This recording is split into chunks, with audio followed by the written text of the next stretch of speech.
गणपति पप्पा मोरिया अगले बरस तू जल्दी आ, ये कहकर पिछले साल विदा किया था। पुनः इस वर्ष गणपति जी का फिर से आगमन करना है। नमस्कार, स्वागत है आपका एनएमआई न्यूज़ पर। मैं सना।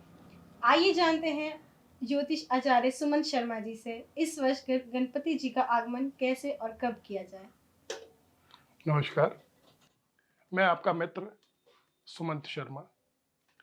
जैसा कि अभी सना जी ने कहा और बहुत अच्छा प्रश्न किया कि इस वर्ष गणेश जी का आगमन कब हो रहा है। हर वर्ष भाद्रपद की चतुर्थी पर गणेश जी का आगमन हमारे घर पर होता है।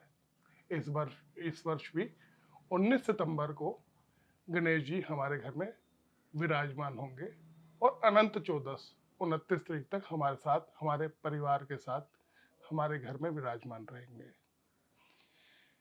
अब जानते हैं कि कौन सा समय गणेश जी के लिए उचित रहेगा या किस समय हम गणेश जी को विराजमान करें ताकि हमारे घर में सिद्धि रिद्धि सिद्धि का आगमन हो।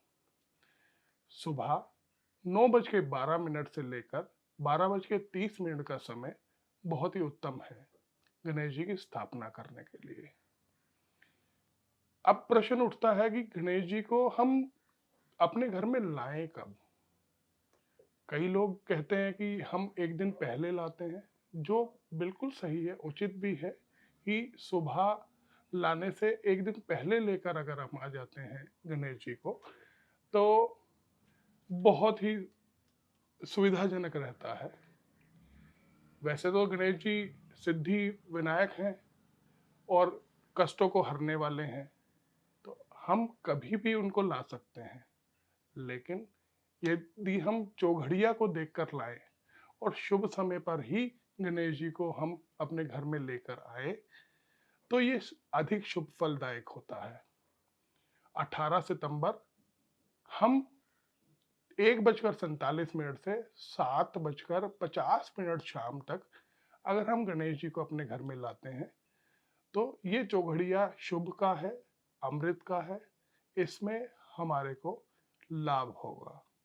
यदि हम थोड़ा सा देर से लेकर आना चाहते हैं तो 10:47 से लेकर पूरी रात कभी भी ला सकते हैं, ये शुभ रहेगा। अगर किसी कारणवश आप इस समय को नहीं प्रयोग में ला सकते हैं तो 19 तारीख सुबह आप इनको अपने घर में ला सकते हैं। गणेश जी को लाते समय गणेश जी को ढक कर लाना चाहिए, ये शास्त्र का विधान है। आचार्य जी, अभी आपने बताया गणेश जी की मूर्ति को ढक के लाना चाहिए, इसका क्या कारण है और पूजा की क्या विधि होनी चाहिए। बहुत अच्छा प्रश्न किया आपने, क्योंकि कई लोगों के मन में ये संशय रहता है कि भगवान को घर में जब हम लेकर आते हैं तो ढककर क्यों लेकर आना चाहिए। क्योंकि गणेश जी का अवतरण हमारे इस संसार में भाद्रपद की 14 को हुआ है। हम जब भी गणेश जी को अपने घर में रहते हैं या किसी भी भगवान को अपने घर में लाते हैं तो उनको ढक कर लाना चाहिए जी। क्योंकि भगवान की जब तक प्राण प्रतिष्ठा नहीं होती है तब तक आप उनका दर्शन करना वर्जित कहा गया है शास्त्र में। और जब हम भगवान की प्राण प्रतिष्ठा करते हैं, उनके अंदर भगवान का वास करवाते हैं, तो उस प्रतिमा के अंदर भगवान का तेज आता है। उस तेज को हम सहन नहीं कर सकते हैं, तो उस तेज को सबसे पहले हम एक शीशा दिखाकर कि उस भगवान के पहले दर्शन भगवान स्वयं करें, उसके बाद वो दर्शन हम कर सकते हैं। इस विधान को लेकर ही शास्त्रों में भगवान की मूर्ति को ढक कर लाने का विधान बताया गया है। अब बात करते हैं कि भगवान की पूजा कैसे करें।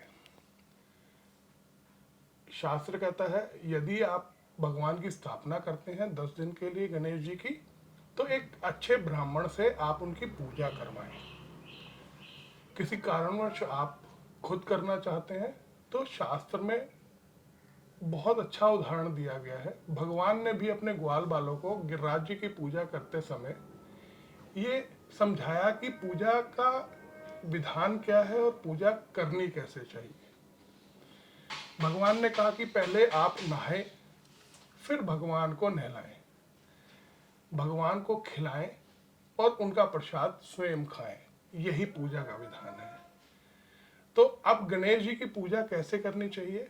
तो शास्त्र में बोला पहले आह्वान करें। आप भगवान के सामने खड़े होकर हाथ जोड़कर प्रार्थना करें कि हे गणेश जी महाराज, मैं आपका आह्वान कर रहा हूं, आप मेरे घर में इस प्रतिमा में आकर आप विराजमान होइए और मैं और मेरा परिवार आपकी पूजा करना चाहता है। ऐसा भाव लाकर आप भगवान का निमंत्रण दें। उसके बाद एक शुद्ध आसन भगवान के लिए प्रदान करें कि हे प्रभु, आप मेरे घर पर इस आसन में विराजमान होइए। उसके बाद एक फूल लीजिए, उसको गंगा जल में डुबो के भगवान के ऊपर 4 बार छींटा लगाइए, जिसमें हम कहते हैं पाद्यम, अर्घ्यम, आचमनियम, पूर्ण स्नानियम। मतलब हे प्रभु, मैं आपके पैर धुला रहा हूँ, मैं आपको आचमन करा रहा हूँ, मैं आपको पाद्य करा रहा हूँ और मैं आपको पूर्ण स्नानियम, मैं आपको स्नान करा रहा हूँ। उसके उपरांत वस्त्रम समर्पयामि, एक मोली का टुकड़ा या कोई वस्त्र भगवान को अर्पित किया जाता है। उसके बाद एक चम्मच लेकर भगवान के ऊपर से यूं पानी घुमाकर एक कटोरी में छोड़ना चाहिए, क्योंकि हमारे शास्त्र में कहा गया है कि कोरा वस्त्र नहीं पहनना चाहिए।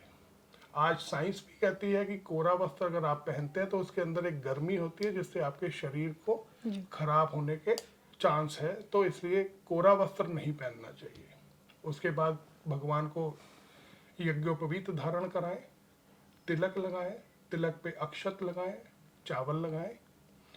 उसके बाद भगवान को नैवेद्य, जो भी आप भोजन सामग्री लाए हैं, भगवान के आगे समर्पित करें।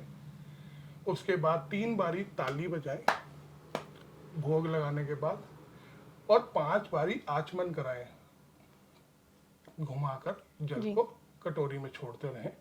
उसके पर तांबूल करें, तांबूल पान खिलाएं भगवान को और उसके बाद कुछ दक्षिणा भगवान के आगे अर्पित करें, आरती करें, पुष्पांजलि करें। यही पूजा की विधि है जो शास्त्र में बताई गई है। आपको अगर मंत्र नहीं भी आता है, अगर आप ये क्रिया भी करते हैं तो भगवान की पूजा है। इसमें मंत्र का उच्चारण अगर आप नहीं भी कर सकते हैं तो शास्त्र में बोला गया है, अगर आप ये विधि भी करते हैं, इसी अनुसार करते हैं, तो गणेश जी आपकी पूजा को स्वीकार करते हैं। उसके बाद जैसे हमारे घर में कोई मेहमान आता है, हम उसका अतिथि सत्कार करते हैं, फिर हम बैठ के उनसे बातें करते हैं।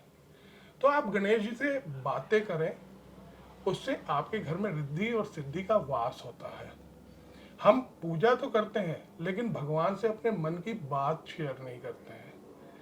तो गणेश जी साक्षात हमारे घर में इस 10-11 दिन का उत्सव जो हमारे घर में मनेगा, इस उत्सव में विराजमान रहेंगे और जब हम उनसे बातें करेंगे दिल की, तो उनको भी अच्छा लगेगा और हमारे घर में रिद्धि सिद्धि का भी आगमन होगा।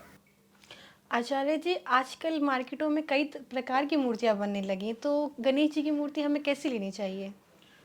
ये बहुत अच्छा आपने प्रश्न किया कि मार्केट में आजकल बहुत प्रकार के गणेश जी की मूर्ति आ रही है, जैसे पीओपी की आ रही है या दूसरे पदार्थों की आ रही है, मिट्टी की आ रही है।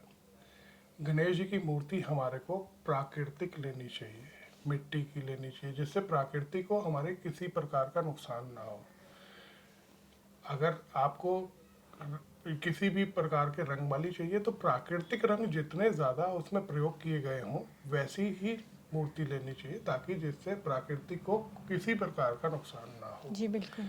आजकल जो फाइबर की आ रही हैं या प्लास्टिक ऑफ पेरिस की आ रही हैं, ये मूर्तियाँ पानी में गलती नहीं है और पानी में रहने वाले जीवों को बहुत नुकसान करती हैं। प्राकृतिक का भी नुकसान होता है, जल साधनों का भी नुकसान होता है और कहीं ना कहीं हम अपने आराध्य देव को भी सम्मान नहीं कर रहे हैं। ऐसी मूर्ति हो जो पानी में डालते ही गल जाए और जिसका प्रयोग हम करें जिससे प्राकृतिक का भी नुकसान ना हो। जी धन्यवाद आचार्य जी। किसी को अगर आचार्य जी से कांटेक्ट करना हो, नीचे दिए गए स्क्रीन पर नंबर से कर सकते हैं। धन्यवाद। देखते रहें NMI न्यूज़। चैनल को लाइक करें, शेयर करें, सब्सक्राइब करें।